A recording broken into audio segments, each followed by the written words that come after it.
ये कितना शर्मनाक है, इसका अंदाजा आप खुद लगाइएगा जो कुछ बातें मैं अगले कुछ मिनटों में कहने जा रही हूं। एप्स्टीन फाइल्स में अब भारत के प्रधानमंत्री नरेंद्र मोदी का नाम आ गया। देश की राजनीति में एक बार फिर अंतर्राष्ट्रीय विवाद की गूंज सुनाई दे रही है और इस बार मामला जुड़ा है कुख्यात अमेरिकी फाइनेंसर जेफरी एप्स्टीन से और उन तथाकथित एप्स्टीन फाइल से जिन पर दुनिया भर में बहस छिड़ी हुई है। इन्हीं बहस को लेकर के भारत की सियासत भी गर्मा गई है। कांग्रेस का दावा है कि इन दस्तावेजों में प्रधानमंत्री नरेंद्र मोदी का नाम सामने आया है और इसी को लेकर के पार्टी ने बीजेपी पर तीखा हमला बोला है। हालांकि यहां पर यह साफ कर देना जरूरी है कि यह मामला भी आरोपों और राजनीतिक प्रतिक्रियाओं तक सीमित है, लेकिन इसके असर और सियासी मायने काफी बड़े हैं। नमस्कार, हिंदी टॉप देख रहे हैं आप और मैं हूं आपके साथ जानिसार खान।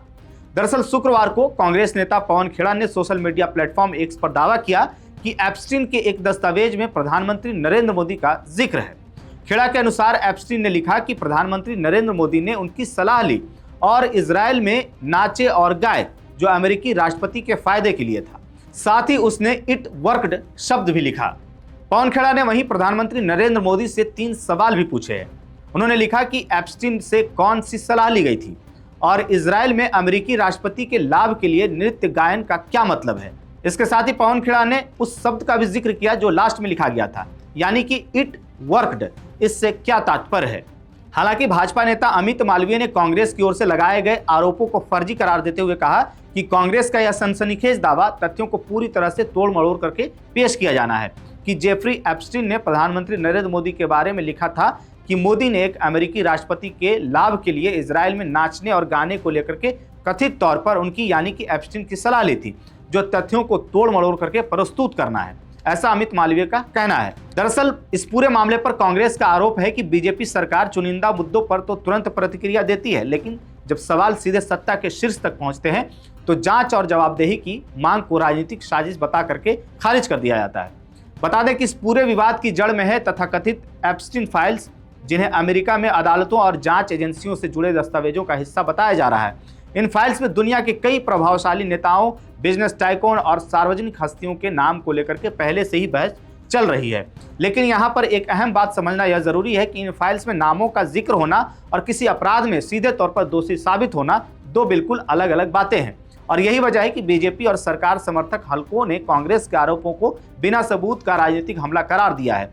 बीजेपी नेताओं का कहना है कि विपक्ष अंतर्राष्ट्रीय मामलों को तोड़ मरोड़ करके देश के प्रधानमंत्री की छवि को नुकसान पहुंचाने की कोशिश कर रहा है। वहीं आपको बता दें कि इस पूरे मामले पर कांग्रेस नेत्री और प्रवक्ता सुप्रिया सिन्नेत ने भी प्रधानमंत्री नरेंद्र मोदी पर सवाल उठाया है। उन्होंने सोशल मीडिया पर एक वीडियो जारी करते हुए कहा कि ये कितना शर्मनाक है, इसका अंदाजा आप खुद लगाइएगा। एप्स्टीन फाइल में अब भारत के प्रधानमंत्री नरेंद्र मोदी का नाम सामने आ गया है। अमेरिका के सीरियल रैपिस्ट, बाल यौन शोषण के अपराधी, मानव तस्करी के अपराधी जेफरी एप्स्टीन ने 9 जुलाई 2017 को एक मेल लिखा है। क्या कुछ कह रही हैं सुप्रिया सिन्नेत, सुनिए। ये कितना शर्मनाक है, इसका अंदाजा आप खुद लगाइएगा जो कुछ बातें मैं अगले कुछ मिनटों में कहने जा रही हूं। एप्स्टीन फाइल्स में अब भारत के प्रधानमंत्री नरेंद्र मोदी का नाम आ गया है। अमेरिका के सीरियल रेपिस्ट, बाल यौन शोषण के अपराधी, मानव तस्करी के अपराधी जेफरी एप्स्टीन ने 9 जुलाई 2017 को एक मेल में लिखा, the Indian prime minister Modi took advice and danced and sang in Israel for the benefit of the US president. They had met a few weeks ago. It worked. मतलब Epstein का साफ कहना है कि नरेंद्र मोदी ने मुझसे सलाह ली और अमेरिकी राष्ट्रपति के किसी फायदे के लिए इजराइल में जाकर नाचे और गाए और यह काम कर गया। कुछ तारीखें सुनिएगा। प्रधानमंत्री मोदी 4 से 6 जुलाई 2017 के बीच इजराइल के दौरे पर थे और एप्स्टीन ने यह मेल उसके ठीक 3 दिन बाद लिखा। इजराइल दौरे से पहले 25 से 26 जून 2017 में मोदी अमेरिकी राष्ट्रपति ट्रंप से मिलने अमेरिका गए थे। इन कड़ियों को जोड़िए तो समझ में आता है कि मोदी जून 2017 में अमेरिका गए, वहां एप्स्टीन की सलाह ली और इसके एक हफ्ते बाद 4 से 6 जुलाई वो इजराइल पहुंचे, जहां पर सलाह के मुताबिक वो नाचे गाए और उनका काम हो गया। मतलब साफ है कि प्रधानमंत्री मोदी का जेफरी एप्स्टीन के साथ एक गहरा और शायद पुराना नाता है जो भारत के लिए शर्मनाक है। भारत जो दुनिया में नैतिकता की, गरिमा की, प्रतिष्ठा की धुरी है, उसको आपने तार तार कर दिया और अब आप चुप नहीं रह सकते, आपको जवाब देना होगा कि जेफरी एप्स्टीन जैसे दुष्चरित्र और घिनौने आदमी से आपका रिश्ता कैसे है। आप ऐसे आदमी से किस बात की सलाह ले रहे थे? आप अमेरिकी राष्ट्रपति के कौन से फायदे के लिए इजराइल में नाच और गा रहे थे? और एप्स्टीन ने जो अंत में लिखा है, इट वर्कड, इसका क्या मतलब है? आपको इस बात का जवाब इसलिए देना पड़ेगा क्योंकि देश आपसे जवाब मांग रहा है। एक ऐसे व्यक्ति से आपका संबंध होना, जेफरी एप्स्टीन आपकी बातों का खुलासा कर रहा है, ऐसे व्यक्ति से आपका रिश्ता होना, यह कैसे मुमकिन है? हम तमाशबीन नहीं बने रह सकते, आप चुप नहीं रह सकते, आपको जवाब देना होगा। जेफरी एप्स्टीन से आपका क्या रिश्ता है? वो कौन सा काम हो गया आपका इजराइल में, और आप क्यों नाचे गए थे इजराइल जाकर?